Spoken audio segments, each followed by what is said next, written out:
a whistle-stop tour of the two journals that are as part of the IPDA organization. So I'm going to kick off by looking at professional development and education, and then Hazel is going to take over looking at practice. There are a lot of commonalities across both, so some of the things are common to both.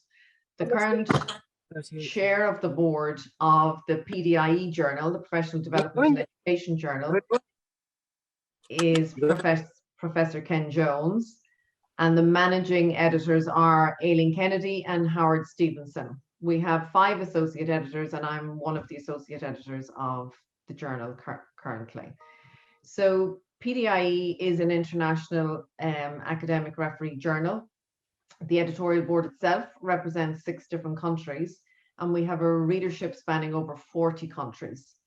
It's an academic audience, but readership includes policymakers, teachers, trainers, facilitators of professional learning and development, researchers, anyone involved in professional development and learning. Across a wide sector, from early years to further education, schools, higher education. It is indexed in SSCI, and the 2019 impact factor is quite high. As you'll see here, it's 1.531.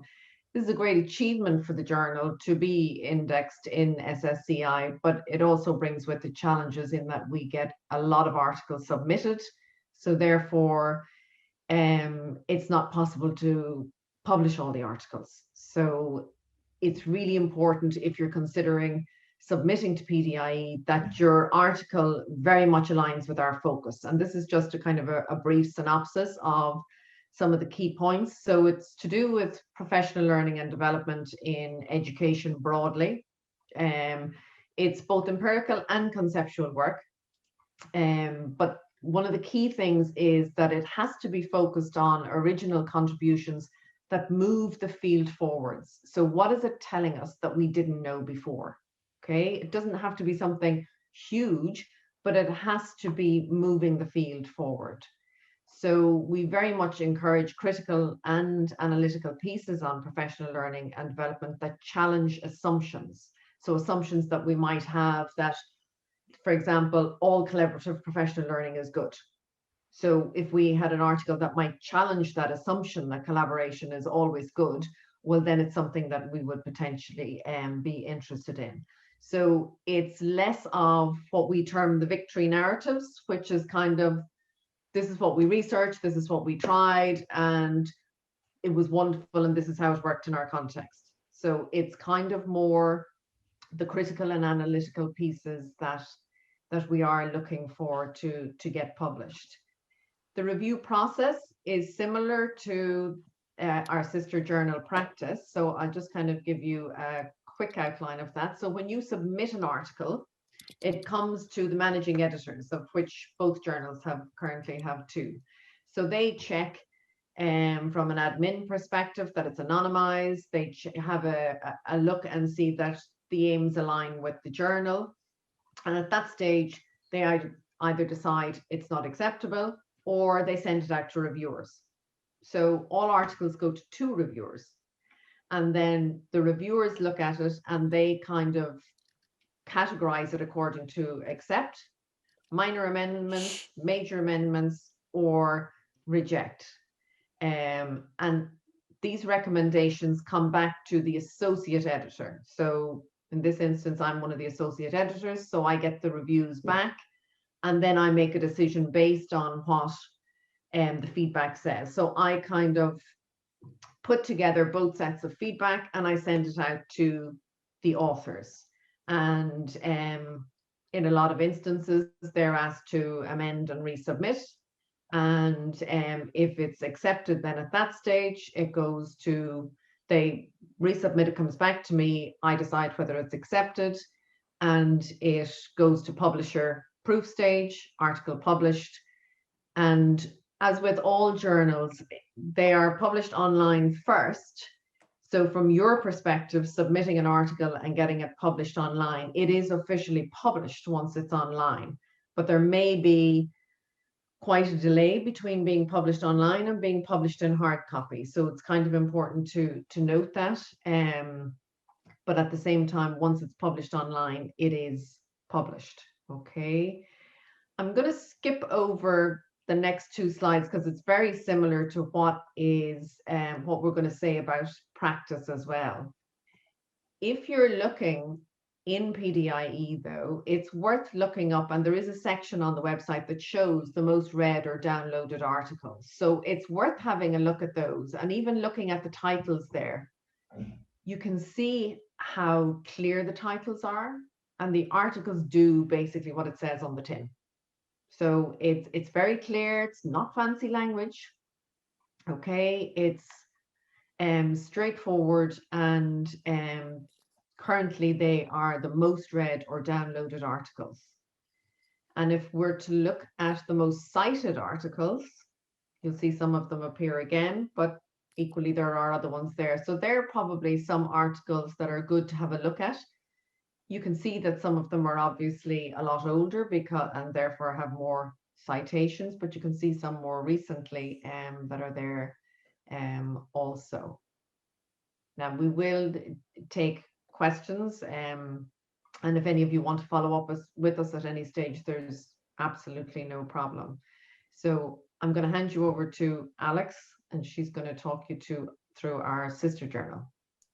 Practice then is co-edited by me with our colleague Hazel Bryan, who is currently the chair of the International Committee of IPDA up Huddersfield University, and the Practice is quite a new journal, so we have been in existence for 3 years now. If you like, you can think about us as the younger sister of PDIE. So PDIE is really kind of our hard-hitting, high-impact, serious older sister.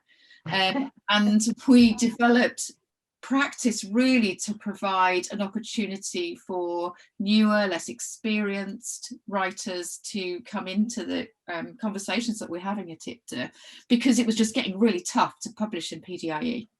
The more successful a journal becomes, obviously the more contributors it has, the less likely you're to get published. So it has much more opportunity to be selective. Whereas at Practice, we're still in our infancy. So we're in our 3rd volume.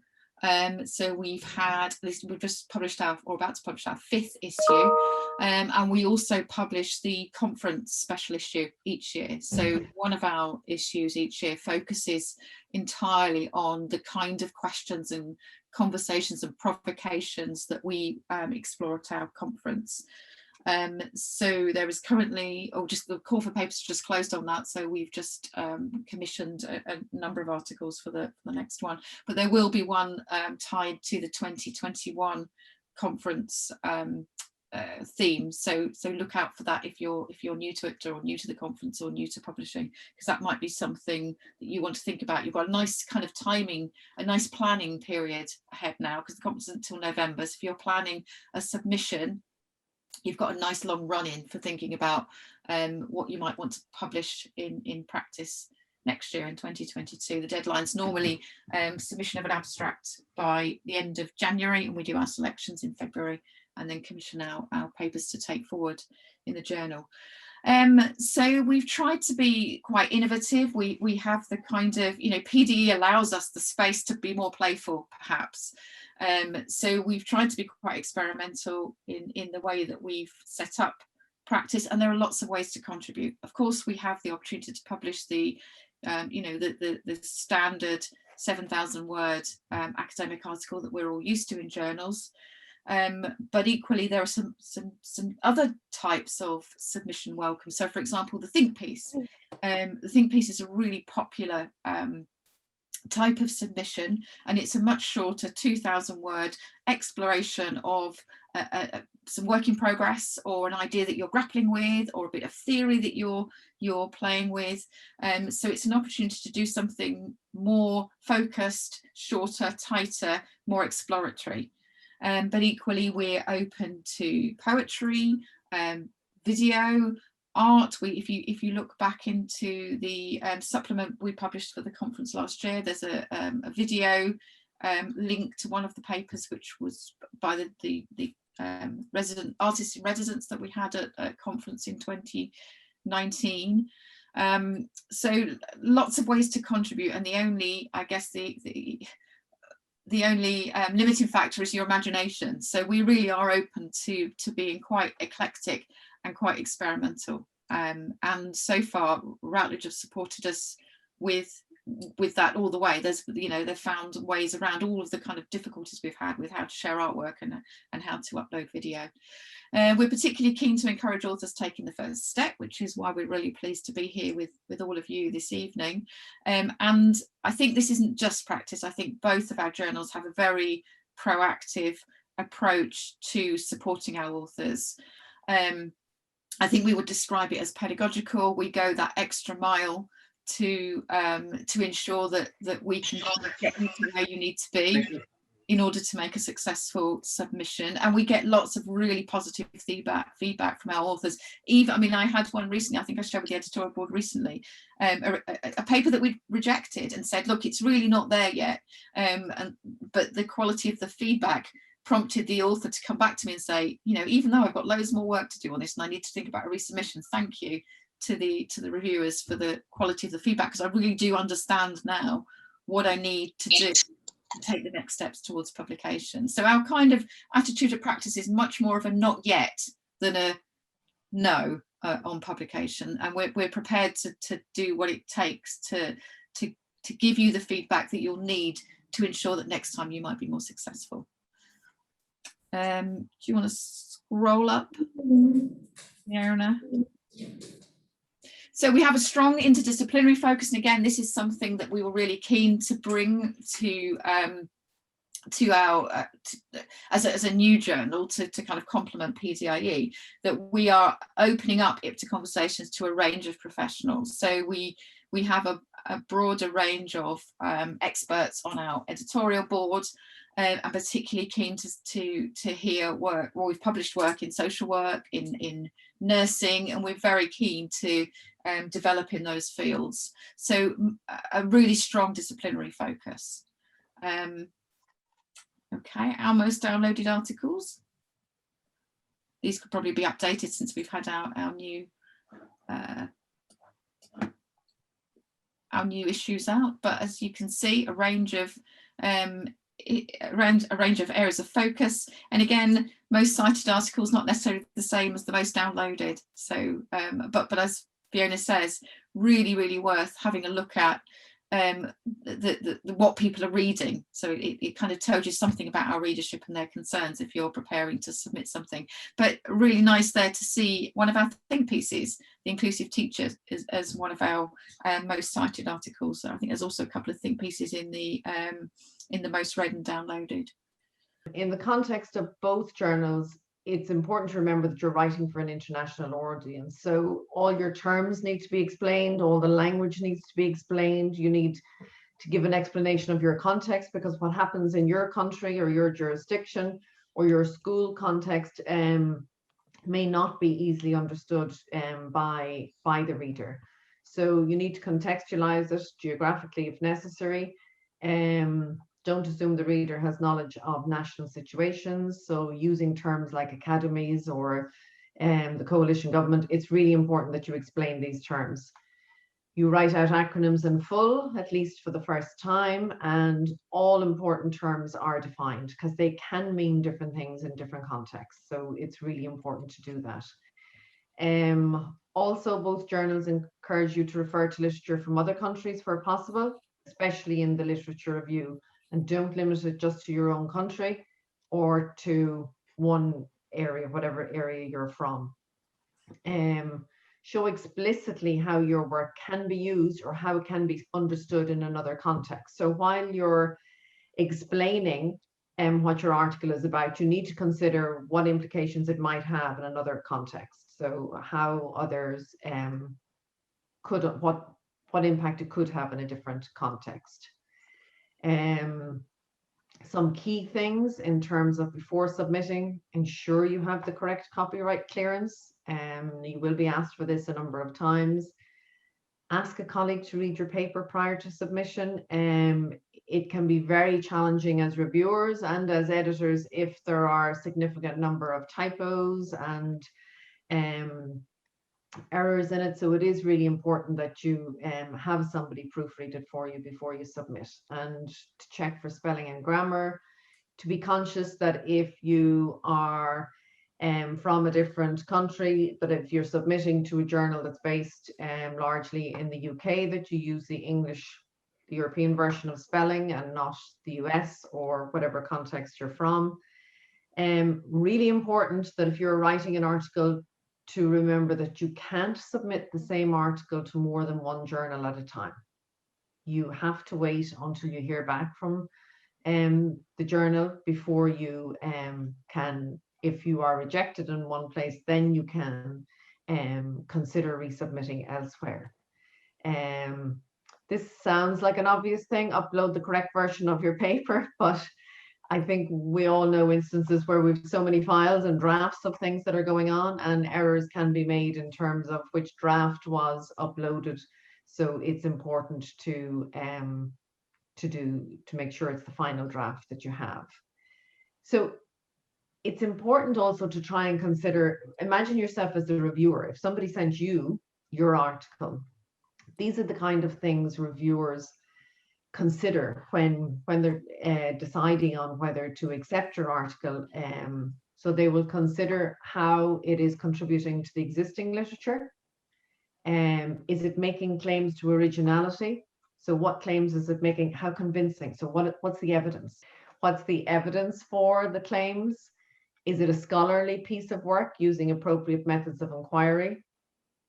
Is the quality of analysis and discussion good? In what way might the article have an impact on policy or practice? So impact is really important. Obviously the writing being clear and appropriate. As I said earlier, it's not about using fancy language. It's about it being clear for your reader, ensuring that it's suitable for the international audience.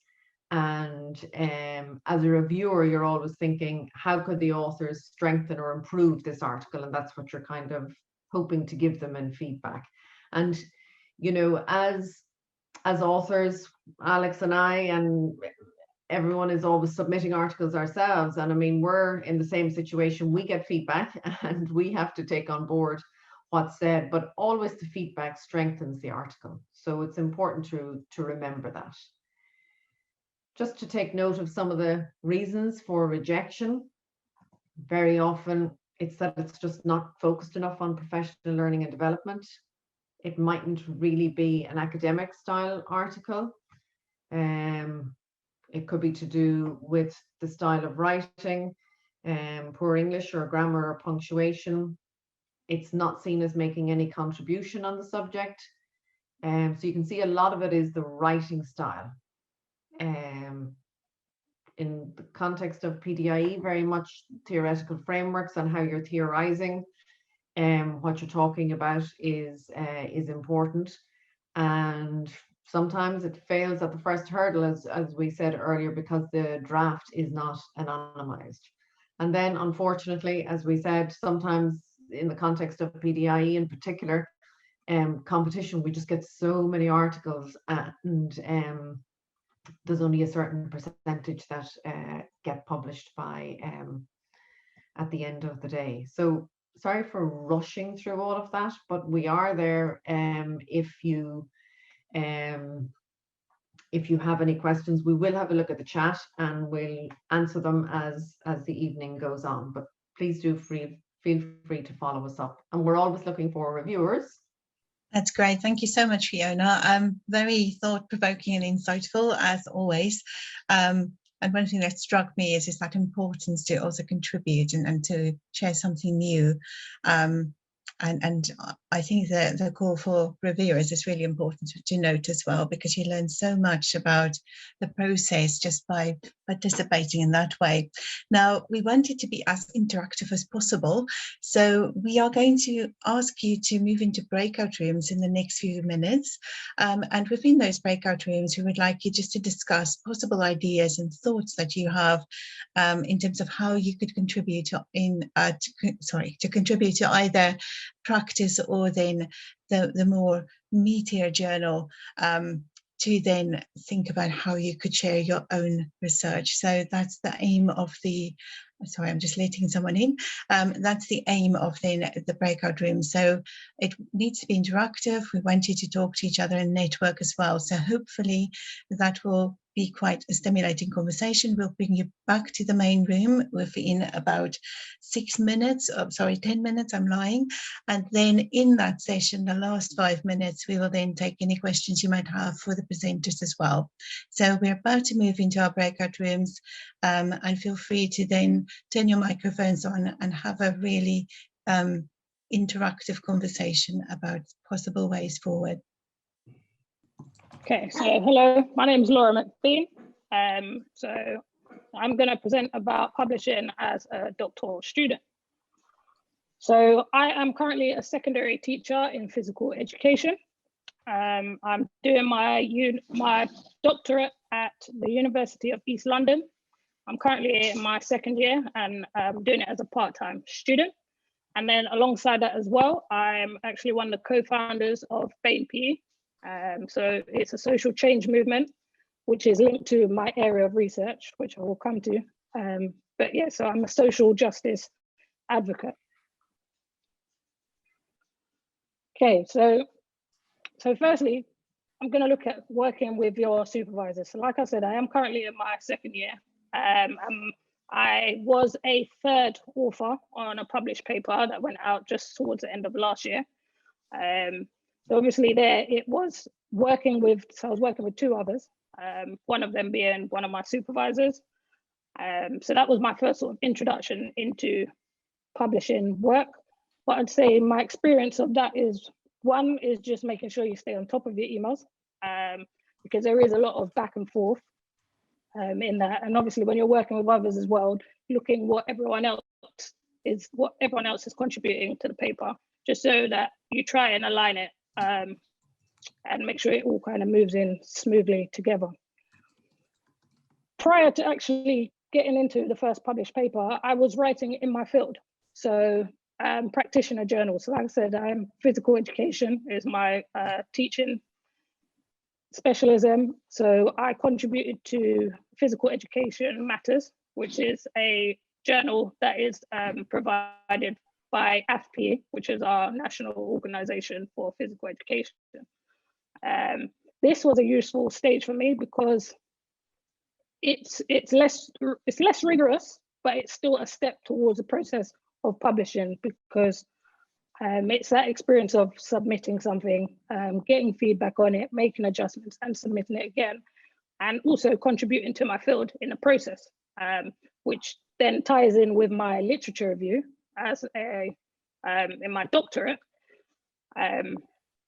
because I was drawing from what I was reading whilst carrying out my literature review and considering my practice as well as a teacher and bringing that together to offer something to my colleagues actively as I go whilst trying to study and work.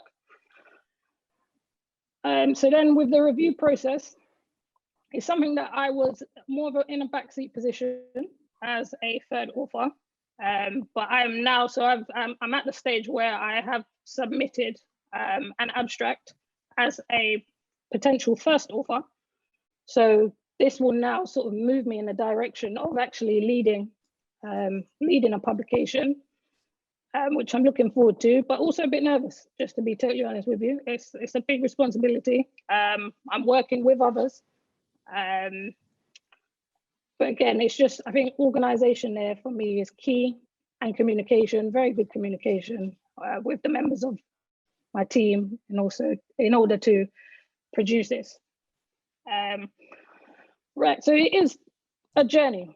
And that is one thing that I'm always reminded by my supervisors whilst going through the doctoral process. It is a journey that I should be enjoying as well. I am enjoying it, I shouldn't say should, but there are stressful moments. And it's all about how else can I develop my writing? So I blog.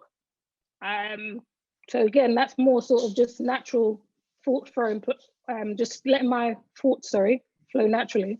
But I do often send it to my supervisor to have a look at and get feedback from. So again, it's just, it's building up the process, and again, sharing my ideas and sharing my thoughts. Reading journals. You'd be surprised how much you know from the journals you've already encountered. So for example, the one that I've just submitted an abstract for, I've read many papers within that actual journal. So I was quite familiar in terms of the structure of the journal and what they will expect. So I would don't be surprised that you have already a lot of knowledge. It's just managing to articulate it. And another skill, proofreading others' work. So I help as many people as I find the time to just read and give feedback, because I know what it's like to experience feedback, but reading other people's work and giving them feedback has helped me to, again, consider, okay, my personal writing, and also the review process, because one day I do intend to move into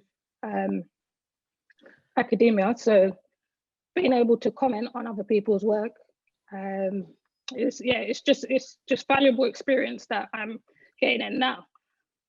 Writing and enjoying the process. Like I said, sometimes the PhD, I don't enjoy it, so I will go and do something that I do. So the blogging, the practitioner, I'm always trying to do something on the side, because there is always something that I am gaining from writing, even though I don't know it. And I only realize it from once I actually now look back at my work and my so particularly my literary review, my writing has come a very long way. And I do believe it is down to the other things that I've been doing alongside my studies. And then finally, building a profile. So I'd highly recommend getting onto ResearchGate, and Academia. They're both useful websites to post your work. So and I posted work that is not in academic journals. So I posted all of my work that I've done in my practitioner journals. And that has helped me, one, to build a following, but also to follow the people who followed me, because generally I've found a lot of those who have followed me are in the line of work that I'm in. So then that's then exposed me to a whole host of other researchers that I can then read and consider their thoughts and contributions. So yes, I think that is it from me. I think, again, like I said, enjoy it. Have a good relationship with your supervisor as well. They're invaluable to me. They've definitely made this journey a lot easier. And I just think enjoying it. I cannot stress that enough. It is a continuous learning process, and there is no such thing as a finished product. And I think that's the one thing that I am coming to terms with gradually. It is just a case, okay, this is where it's at, and come back to it.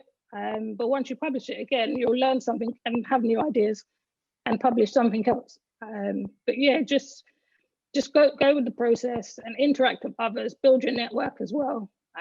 That has been very helpful for me. So that's it. Thank you. That's great. Thank you so much, Laura. We have a few more minutes left. Would you like to take any questions from the floor? Yeah, sure, no problem. Super. No problem. Well done. Thank you for that. So any questions from anyone from the floor? You've got some lovely comments in the chat as well. I'll download that and email that to you as well at the end of the session. Anyone want to ask Laura any questions? I can't see any hands at the moment, Laura, and I can't see any questions in the chat. But I'm sure colleagues will think of more questions as we progress through the event. So, I can see a hand. Suzanne, you have your hand up. Yep. Laura, thanks very much. I really enjoyed your presentation, and I loved all the different ideas you gave us to help with our writing. I struggle with writing. I write collaboratively with other people. When it comes to writing something myself, I'm kind of paralyzed in doing that. What advice would you give? I think blogging would be a fantastic way, I think, maybe to try and get over that. What advice would you give someone in my position who's genuinely got a fear of academic writing on their own? Yeah, sure, no problem. So yeah, definitely agree with you, blogging, because with that, it doesn't have to be in an academic structure, and it's just it is a process. And I think once you start writing, you might actually find that from your blog, you've pulled things from there and just sort of put it into your academic writing. And also, it's getting started is the hardest part. I will read and read and read and pick up all these things, and then just I put off writing. But then once I've actually got started, yes, you're going to come back to it numerous times. But that is the research journey. So I would just say start with something and then just build from that. Do you blog consistently then? Do you do it once a week, once a month, or do you think that helps, or do you just blog whenever the inspiration? So I would say I blog probably every couple of months, actually putting it out there. But in terms of me writing, I keep a diary, so I write every single day, to be honest. But it will just be random thoughts as well. So fantastic, thank you very much. Lovely, thanks, Laura. Really appreciate that. And I'm going to hand you over now to Dr. Sheree Lynch, and you will see there's method to the madness here. Sheree is also then Laura's supervisor, and she's going to extend this conversation with you in terms of sharing your work and also disseminating your research and how to get published. So over to you, Sheree. Hi everyone, I hope you can hear me and still see my screen. Lizana, do you want to confirm for me? Yes, we can. Lovely. Thank you first of all for hosting me tonight. I thought it was Wednesday earlier, and somebody reminded me it was Thursday, and I'm really happy because that means that we've got one day until the weekend. And I don't know about anybody else, but I'm living for the weekends lately, and I wanted to share that so that you remember, as doctoral students, early career researchers, that it's not just you that are up working late or writing or thinking you're this person here in the corner where you've got so much to do and you're just constantly juggling, and actually writing and research is way down there back on the back burner. So hi and welcome. My name is Srihan Lynch. I'm a senior lecturer at the University of East London. And yes, I have the complete and utter privilege of having worked with Laura for the last 3 years now. And Laura is a friend, and she's a colleague, and she was my PGCE student before she became any of those things. And I think that's something that you should all be acknowledging, those listening on the call, and especially in the chat, the breakout room I was in earlier. A lot of folks on the call are in this process of, supervisor here and doctoral student here. And actually, at this point, your colleagues, you should be quite close to your supervisor, I feel, and you should be able to work together, and you should be able to be open and honest with each other. And if not, I might say something controversial and question as to why they're actually your supervisor, because at this point in academia, it's an apprenticeship for getting into a position potentially in a university or higher education or something like that.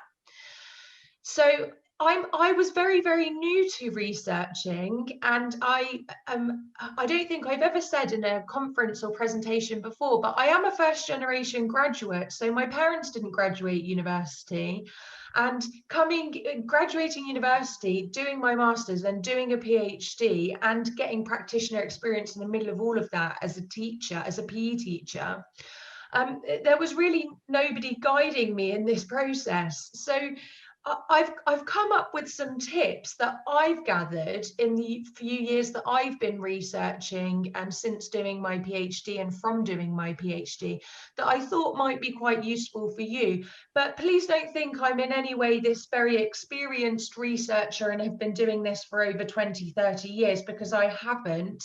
And those folks are out there. These are just some tips from me. So I've got three kind of areas. First of all, what Laura said regarding blogs was my first way into writing as well. I saw writing blogs as this process of transformation, of this act of becoming and getting my name out there, but also beginning a conversation with other people and like-minded people within the field.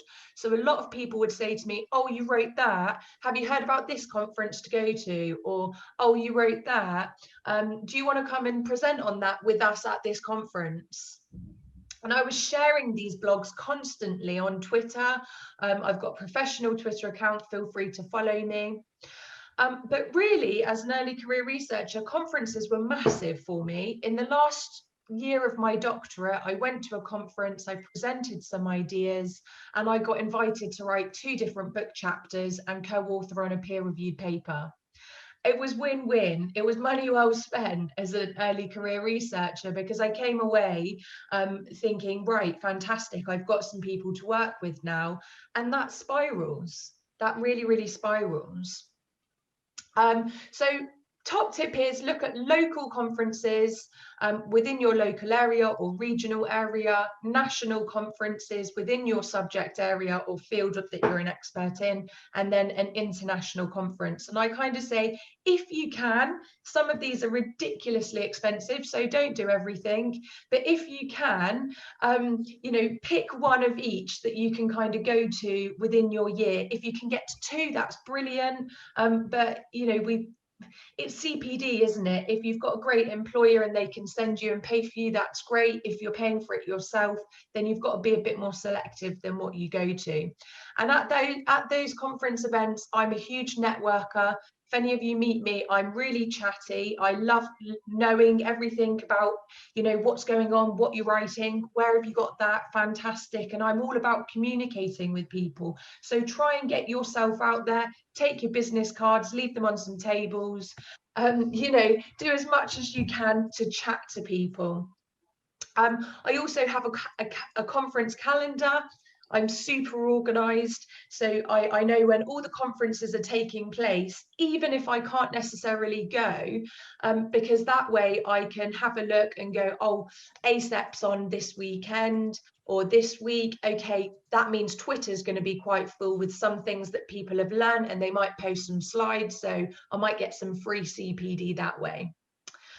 And like I said, conferences are a great way to network with people from your field and in all over the place.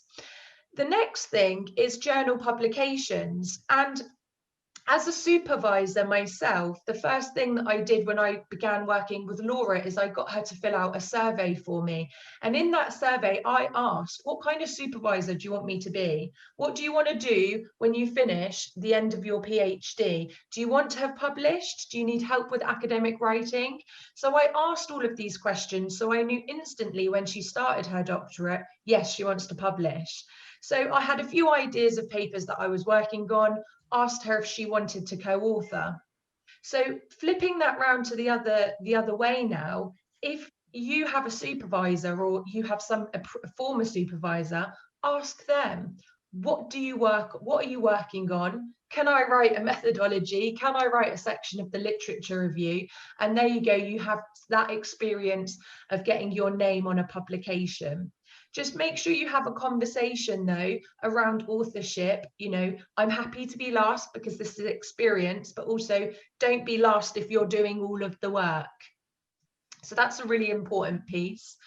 And I'm a true believer that, you know, it's all well and good having loads and loads of publications, but it's quality, not quantity. So you want some really quality publications going out there. I've been very lucky that I do have quite a few publications in this early part of my career, but that's because during my doctorate, I was, you know, researching my actual PhD study, had another study on the side. And then when I finished, I was able to say, I'm going to work with a group of folks to get this published and a group of folks to get this published. And I ended up actually having quite a lot of publications. And people have often said to me, oh, but you've got quite a lot. And I say, yes, but quality, not quantity. Go back, and sometimes I need to take a break from writing. I'm not writing at the moment, and I need to get back into it. So writing breaks are really, really important. And then lastly, get lots and lots of feedback. Get used to getting critiqued, because the peer review process, if you haven't been through it already, can be brutal. I remember the first peer-reviewed paper I got back, I cried. One of my doctoral lecturers said to me, don't take it personal. Writing is not personal. And I absolutely disagree with that. Writing is personal, and I took it to heart. But actually, I slept on it. I had a good cup of tea and some bourbon biscuits, and the next day went back to it. And you really see it with different eyes when you go back to it. And I found, especially in the journals that I've published in physical education and critical pedagogies of higher education, the feedback that I've got when I've gone back the next day has actually been really helpful. It's been really constructive. So if you're in that process of going, oh, I'm still a little bit upset and mad about this, just leave it a little bit and come back to it. You will always see it with different eyes after a couple of weeks, and it might not seem like you've got that much more to do. There's always more to learn. We're all in the act of becoming constantly. And like I said, this isn't necessarily finite. Knowledge is power, but at the same time, those that have power sometimes are the gatekeepers for these publications and conferences and things like that. I was always taught that, you know, it's a bit of a game. I don't really like that analogy, but in some ways it kind of is, because sometimes those people on these journal panels or on these conference panels, if you're writing about something very specific, well, they know who you are. And for me personally, I'm always writing about, you know, anti-racism in PE, socio-cultural issues in PE. I'm pretty certain that they know it's me because I keep talking about it. So just see it as a process, be willing to learn and get lots and lots of networking in. And please feel free to reach out to me if you ever need a hand. I'm happy for anybody on the call today to just chat with, or we get a group of us to chat. I think writing with fellow doctoral students or early career research is absolutely invaluable and brilliant. So thanks ever so much for listening. My contact details are on here if you want to reach out to me or give me a follow on Twitter. Like I said, it is a professional Twitter, so I try not to tweet my personal things on there. And thanks again, Lizana, for inviting me to this event. Lovely, thanks, Sheree. Can I just check, are you happy to take a few questions before we move into the breakout rooms? Yes, happy. Fantastic. Yeah. Great. So any questions for Sheree regarding her work with students and also her own writing? I thought something that I might raise with you is also, how do you work with your students when you have a commission and have to create a chapter? Do you divide the work up? How do you do that? If you could just give colleagues some insights into that process, that might be interesting as well.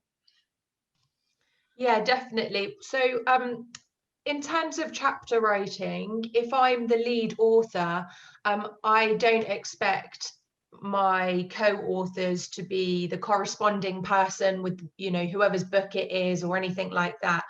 As the lead author or the first author, I'm going to do all of the legwork and most of the changes needed for a book chapter. So what I do when I get invited, I put the feelers out there, see if anybody wants to write with me, because writing in groups and pairs is far more efficient than writing individually. And then I normally say, oh, do you want to lead on that section? Do you want to lead on that? So we split it up.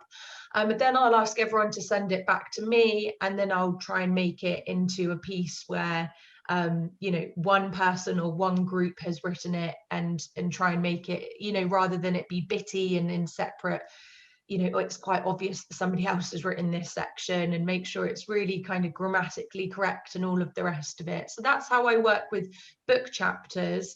With journal articles, obviously, when we get the reviews back, I will liaise far more with my co-author, because it might be that they were the specialist on that part of the methodology, or they did that. So I will liaise with them, but I'll try and take the lead on kind of doing most of the reviews, because I am first author.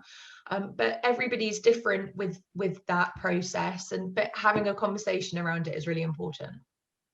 Brilliant. Thank you so much. That's really insightful and really very helpful, I'm sure, for everyone else to see how it works and how it unfolds. Our next step is then to move into our breakout rooms, where people are hopefully going to share some more ideas, and if they have questions, and also a great opportunity to again network. So you have got 10 minutes to do that. Then I'll bring you back to the main room, and we will then share some thoughts and reflections, and move into our last session with Eleanor regarding book proposals, and also then how to get your big project off the ground as well. Fantastic. I think most people have returned. Wonderful. Welcome back. And hopefully that was a really useful conversation, just starting to share ideas and practice. So Sri and Laura, if you're happy to take a few more questions. There was one question in the chat which I've picked up from Jane Salford. She's asking, what are the advantages and disadvantages of co-publication with a supervisor? So any thoughts on that? So what are the advantages and disadvantages of co-publication with a supervisor? I would agree with you completely. Sorry. I mean, I don't write with my PhD students about their studies, and we have a pretty strong ethical stance on that in my faculty. So if a student is leading their PhD study, they lead the writing on it. I write with my PhD students on projects that are my projects, which they collaborate with me on, and I think that. I think you should be prepared to be quite firm on writing with your supervisor when it comes to your own work and your PhD. Let them write their own stuff on their projects. So yeah, I think there are some really significant ethical questions around writing with supervisors and who gets to be. I have a real problem with this idea of first author, second or third author. We tend to the person who's kind of projected who's led the work is first, and then everyone else is alphabetical. But it might be that there might be some reasons for just going alphabetical rather than always having someone else who is first author. I'm not always entirely sure what that means. And I think one of the key things, and we talked about this earlier in a breakout room, is to clarify at the outset so that there are no misunderstandings, because there certainly are a variety of practices across institutions and even within some institutions. So I do think it is important that it's very clear at the outset, whether it's about the doctoral work or other projects. As Alex said, it's important whether there's a lead and the rest is alphabetical or it goes according to contribution, but really important that the discussion happens at the outset. Anyone else want to say something? Laura, any thoughts? Yeah, sure. So I'd say definitely the advantages, one is that I actually get on with my supervisors, because that actually makes the world of difference, to be totally honest with you, but it also allows us to be very open and honest. So if I'm struggling with something, I don't shy away from that, because it's not a struggle that I should be doing by myself, and it's not productive for our relationship or the work. I also think as well, it's just challenging my thinking. So yes, we get along, but we no one thinks the same way. So it's just very useful for me to just think outside of my head and consider other perspectives. Great, thank you so much, Laura. Anyone else have a question they would like to present to? I almost want to say the panel, because it is fantastic that you are all here and happy to share as well. So it's a great opportunity to ask really important questions. So anyone else? Seems we don't have anything in the chat at the minute. Sharon was very good to share. It's Callie speaking. Was very good to share sort of her really great tips on practical starting points. So maybe I'd like to put that question to Alex and to Fiona. If you could share with us your top practical get started. And I've already got Shut Up and Write and 20 minute writing every morning on my list. What would you share? I suppose as an early, tips I'm after. As an early career researcher, a more senior academic said to me at the time, write every day. Easier said than done, but she said even when she's coming from teaching, she goes to the library and where nobody can kind of access her, or she's not back at her emails, but she'll spend that half hour writing every day. Now, I haven't fully adhered to it, but it's always there in the back of my mind, and I do tend to do that. So I can block off an hour a few days a week, and I might get 3 or 4 weeks at it, and then I mightn't get any writing done for 3 or 4 weeks, but I tend to be able to, it's like that shut up and write. Yeah, so it tends to be just right. And it's not about overthinking it. It's about getting words down on the paper, and the more you write, it's like anything else, the easier it becomes. You're in that space, and it's like your doctoral work. It's, if you're only getting to it once a week, you spend the first couple of hours trying to get back into the headspace. So it's kind of like that, chipping away at it. And I think the more you read, the easier it can be to write as well. Thank you, Fiona. So it sounds good. I'm getting a definite vibe of got to start writing every day, which I'm sure won't do me any harm. So yeah, and maybe I'm taking the hint. Is Alex, what would Alex say? I was trying to think but I mean, I think one of the things that I've found really helpful over the years is to not to train myself not to need special conditions for writing. Like, I don't need a quiet space. I don't need to be sitting in a particular space. So, you know, I had my kids while I was doing my PhD. I've always worked full time, and so it's just kind of allowing the betwixt and the between to become productive spaces. I've always got my laptop with me, so I can sit at any kind of sports club, in any kinds of rain. I can be at an airport, I can be anywhere, and I can get on with writing. So I kind of think discipline yourself not to be able to edit out anything's around you, because waiting for that moment where everything's going to come together to give you a perfect quiet bit of time just to think, well, in my experience, never happened. I started my PhD as a full-time English teacher, and it just wasn't going to happen. And I think also get out of your head that writing has to be the finished business, that it has to be polished, that it has to be perfect, that it think about it as a process, that writing is part of the process of thinking and making sense.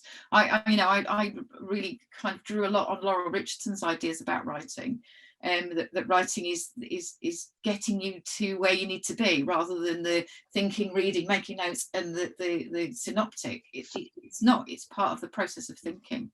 So if you can think about writing productively, I think that's important. And also think about the things that you do around writing. So when I get a bit stuck, I do a lot of thinking about writing on the dog walk, and I tend to use that. I kind of, I don't listen to music. I don't get someone else to come with me. I think, right, on this dog walk, I'm going to sort out this particular block that I've got around a thing, and then I just use that time to try and kind of work my way out of whatever knot that I've got myself tied into. But the other thing is that I don't think there's any easy answers. It doesn't, for me, I've been in writing, and think it's 20 years ago since I started my PhD or did my PhD, and it doesn't necessarily get easy. You just have to be quite disciplined, but there's no magic wand.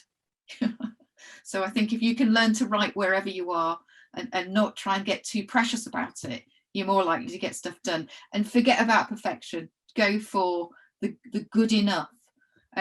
Because, you know, as one of my colleagues said, the best kind of PhD is a finished PhD. And if you have this idea in your head that it's got to be perfect, you know, you're going to become your biggest hurdle. I hear, it's funny that good enough is a term that professionally, in my day job, so to speak, my academia I see as my passion, not necessarily my day job. And good enough is so important. How interesting that you take something that I say all the time to people in my day job, but when I talk about writing and academic, I suddenly want to become this other person. There's something very interesting in what you've just said that I must take notes of. I agree, Kelly, and I think it's the only way to navigate a complex and busy life. You know, otherwise you're every zone you're in. You know, I'm not being the perfect mum. I'm not being the perfect worker. I'm not being the perfect academic. And actually, you know, being good enough in all those spheres is good enough. Thanks, ladies. Thanks everyone. That's some great advice there. I've taken loads of notes on what I need to think as well. So thank you so much. I'm sure everyone feel that they can take something away from this conversation. Our next presenter is Eleanor Christie. She is an editor at the Open University, and Eleanor is going to talk to us about how to get published and how to present your book proposal, and also then lead on that bigger project. And of course, the first hurdle is that book proposal. So Eleanor, over to you. Yeah, thank you. And thanks very much for having me today. It's been really interesting to sort of hear the earlier presentations around journal publishing, because I feel like there's a lot of commonalities between that and so I'm just sharing my screen. Here we go. So slideshow. Yeah, I feel like there's a lot of commonalities between the approaches that you have with that and with book publishing, but I think book publishing is maybe not quite as transparent because each publisher does it in a different way. So I want to give some general overviews with what you need to think about when you're starting to think about a book project or like a larger book project, and the steps that you want to take from there. So the first one is choosing your audience. Like, who do you want to reach? Why are you doing this book project? And typically, sort of one of the first book projects after doing your thesis, it's going to be reaching this audience of, like, you know, academic based people. Are you thinking about converting your thesis into a monograph?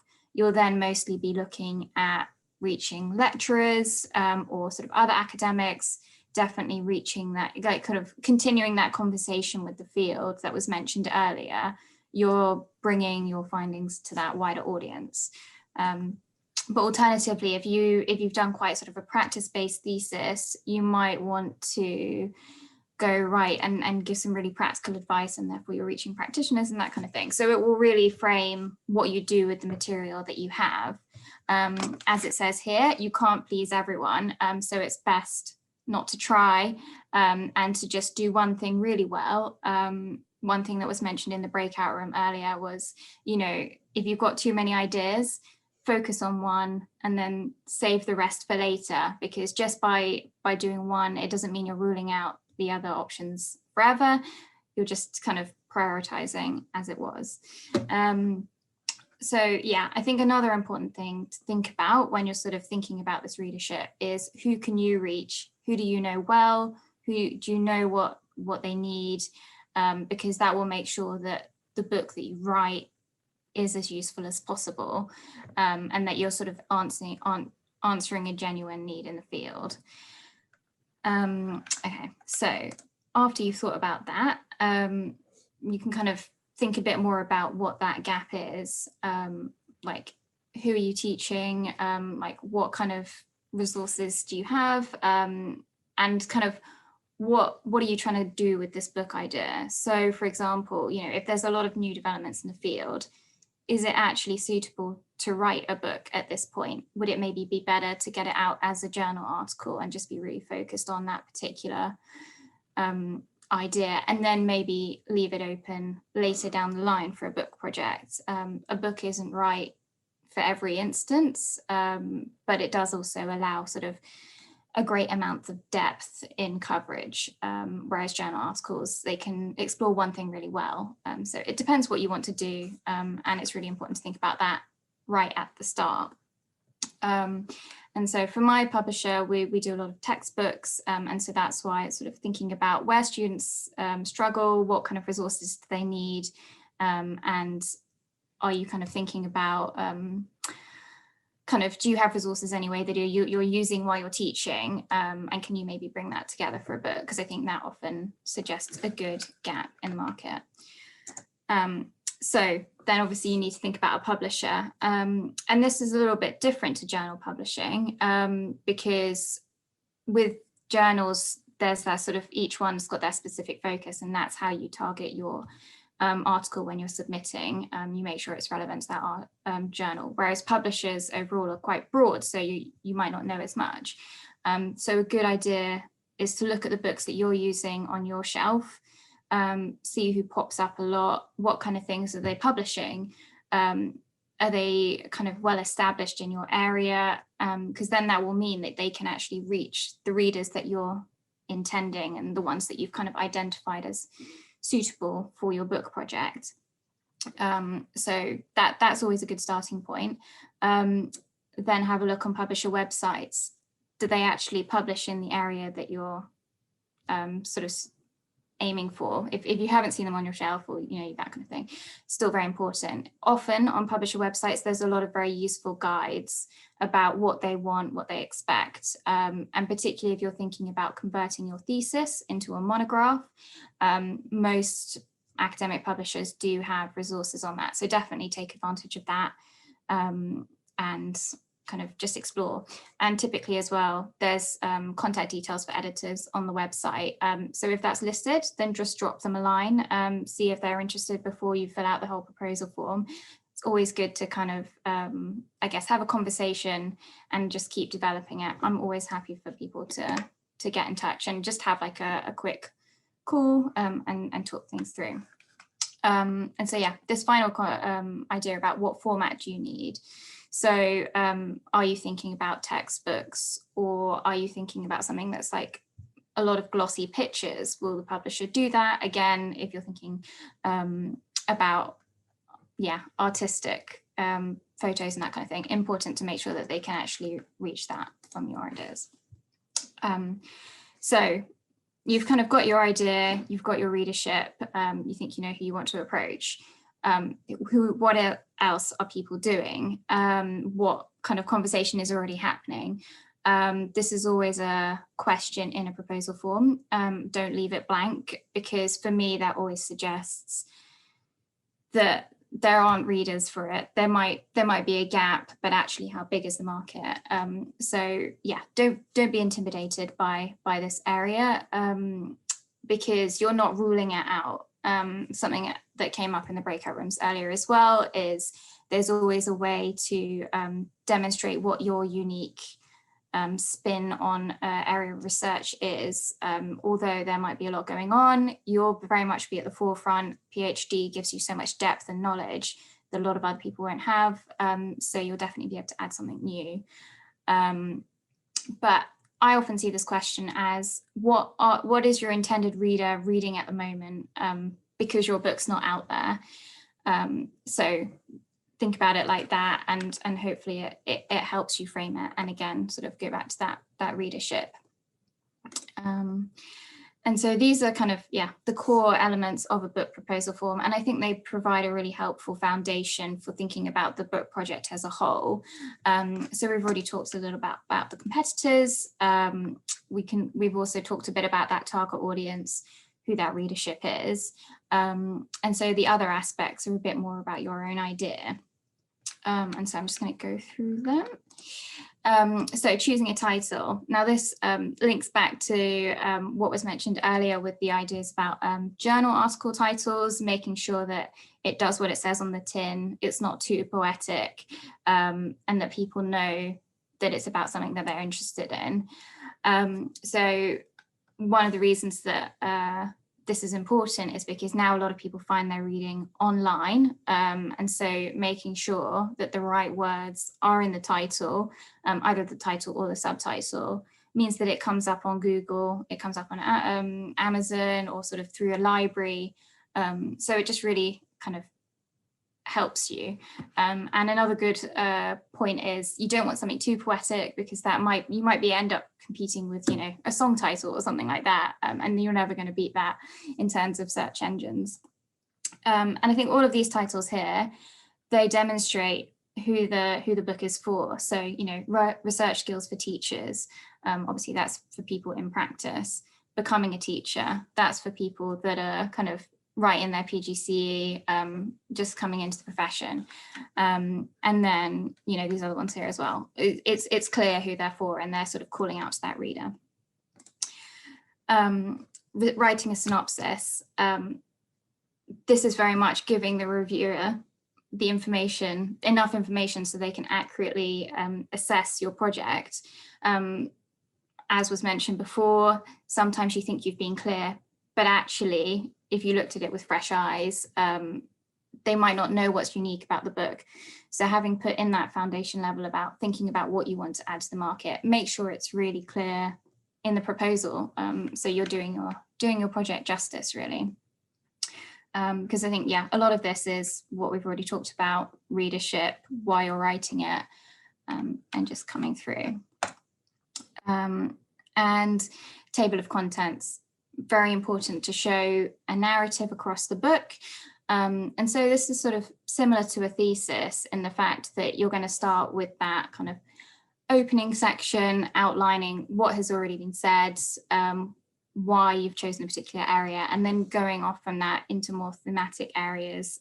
You might have a methodology chapter, but it might just be you want to do something else, thinking about, I guess, what's relevant. It's a bit more flexible than a thesis, because you're not having to prove your knowledge as much. In reverse, you're actually sort of, I guess, working to what you think the level of knowledge is, and what's appropriate for your intended reader. And again, that's why it's important that you know who your reader is, and you're not trying to spread yourself too broadly, because if you're writing for sort of an academic readership, it's going to be very different. The kind of papers that you'll be referring to as it is to someone who's sort of in practice in a classroom. Okay, and so author biography. This is a little bit different to journals, because we don't do double-blind peer review, but it's so that we have a clear idea about, I guess, all the background that you're bringing to it. So if you've kind of come and if you've taught in classrooms, as well as doing a PhD, that's really interesting. If you've got different memberships, that can be helpful for us to know about kind of what conferences you might be going to. If we go to those conferences, who we should be reaching. Social media, really important as well. I know that a lot of conversation kind of happens, particularly over the last year. But yeah, so that's really interesting as well. And it doesn't, we wouldn't necessarily expect you to have reams and reams of publications. Quality is better than quantity, but I think the kind of diverse range is also really important. And then, yeah, peer review. So book proposals also go through peer review, just as journal articles do, but again, slightly different because we don't sort of have a set list of reviewers. It's a bit more flexible. We would aim for 2 to 3 reviews per book proposal, and it's a bit more sort of developmental. As it says, yeah, dream list of who you want to have feedback from. This is also where I think about who is the reader, because ultimately you want someone who's in that readership audience to be reviewing the proposal to make sure that you're hitting all the spots that they need, and normally there's a lot of useful feedback that kind of suggests it.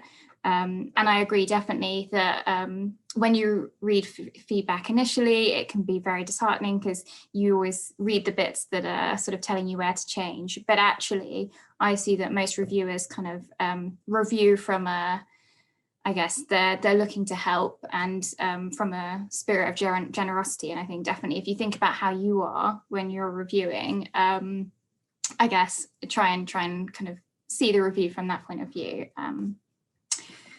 But yeah, so there is a section on the book proposal form where you can suggest reviewers, but you don't have to. You may not know people because it's particularly important if they're not from the same institution as what you. So not your supervisor or sort of people that you've worked with closely. But if you feel like there's someone that you would just love to have feedback from, put them on. You don't need to have contacted them previously.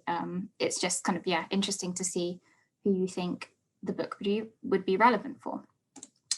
And that's it from me. I'm very happy to take any questions. As I said, really want to make sure that book publishing is as transparent as possible.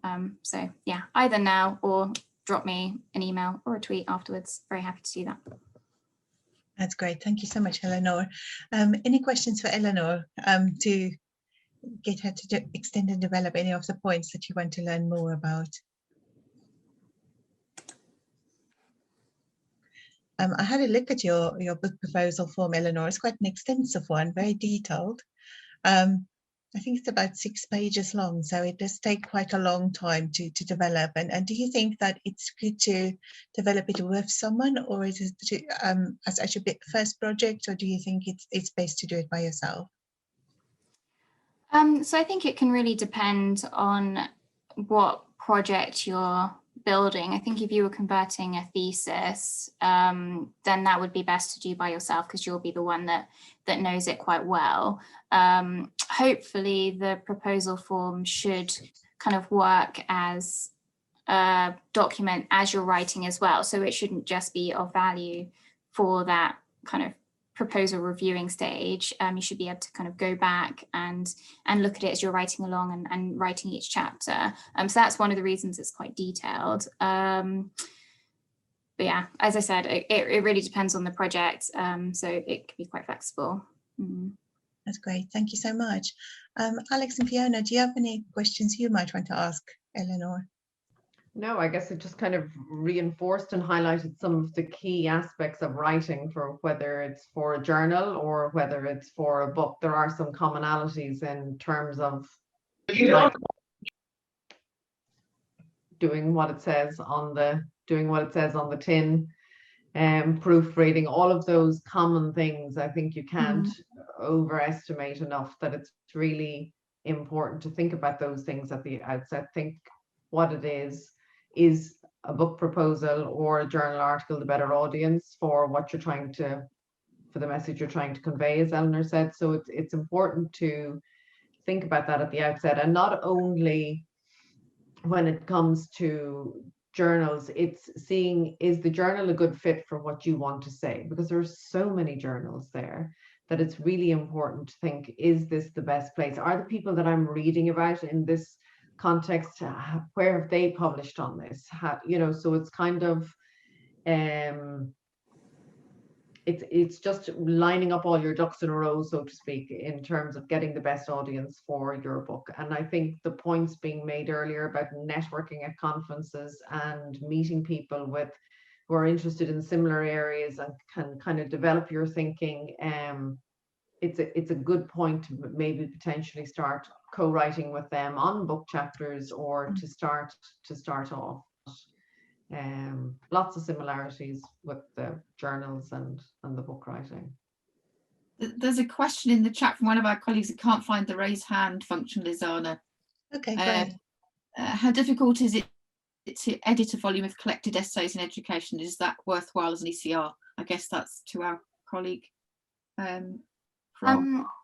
Yeah, so I think people sometimes say, I don't have time to write a book, so I think I might edit it. And I would say, definitely don't do that, because it takes a lot of time, probably just as much time to edit as it does to write. It's just sort of different tasks, because as an editor, obviously you're corralling a lot of other people and making sure that they keep to deadlines.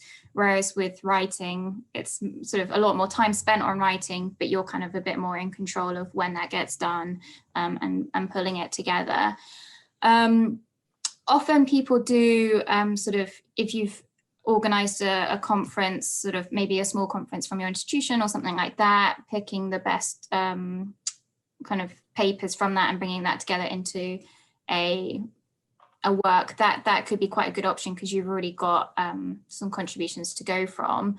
But generally for most book projects, I'd say it takes about a year, whether or not it's writing or it's editing, to give you an idea. But I wouldn't be able to speak for the actual day-to-day editing work of it, because I'm on the other side. Some might say at the easier side. That's great. Thanks so much, Eleanor. Thank you so much for being willing to speak to us today. And I'm sure if colleagues would like to get in touch, we'll be happy to talk to them as well. Yeah. Brilliant. Thanks so much. We are sort of nearing the end of our evening, really. So I just want to thank all the presenters for their time and also their expertise, because it's always great to hear from colleagues in the field in terms of their practice and expertise, and also the tips they have to help us along the way. And I thought just to sort of conclude by saying that we are hoping for this to become a really dynamic group where we can share practice and continue the conversation of how early careers researchers can grow and develop. And of course, sharing your work through publication is just one way. And we are hoping to roll out a few more events. And Fiona and Alex and I are collaborating on this. And we are very keen to hear what you would like us to lead on and organize for you on your behalf, so that we can continue to discuss how we can support you and how we can collaborate. So it's very much the vision that this is, with your voices in mind and how we can support. So I don't know, Alex and Fiona, if you want to say something, but I'm hoping to also share a evaluation form in which we will probably ask you as well for any thoughts, any ideas of what you would like to engage with next as well. Yeah, just to reiterate what you're saying, I mean, this is a wonderful opportunity for you to network. So if you feel, say, something like the breakout rooms has been really beneficial for you in terms of getting to meet other colleagues, and particularly during COVID, when we're not going to conferences and we're not getting that opportunity, just to let us know what works for you right now, and we will be able to facilitate that happening. So feel free to put your ideas in the chat or to follow up with us through the evaluation form. Yeah, nothing to add from me there, really, other than it's been a really interesting evening. It's been great to meet such a diverse group of people, and great to see people who are coming and joining us from all over the place. Hopefully, if this is your first encounter with IPDA, you'll be inspired to come back and continue your conversations with us. But yeah, we want this to be very much peer-led. So, I think we're happy to be responsive to the kind of things that you would find useful and interesting. So please do fill in that evaluation that Lizana sends out, and we'll sorry, I'm just realizing I'm hearing my kids calling me. The tables are turned, they're making dinner. So yeah, please do let us know, and we will try and tailor what we do next to what you are interested in. Absolutely. So thanks so much, Fiona and Alex. So the questionnaire will go, the evaluation will go out to you very soon. And all the materials from tonight will be on the Early Careers Researcher page on the IPDA website. And of course, just to mention, we also have a fantastic conference coming up in November, and we will be calling for papers and abstracts very soon as well. So if you are thinking about working with us and presenting at the conference, do get in touch if you want some support with your abstract as well. We are always happy to help you. Last year we helped a significant number of colleagues to develop abstracts, and they presented, and it was a fantastic experience to see them do it for the first time. So that's what we're there for. So do keep in touch, and thank you so much for this evening.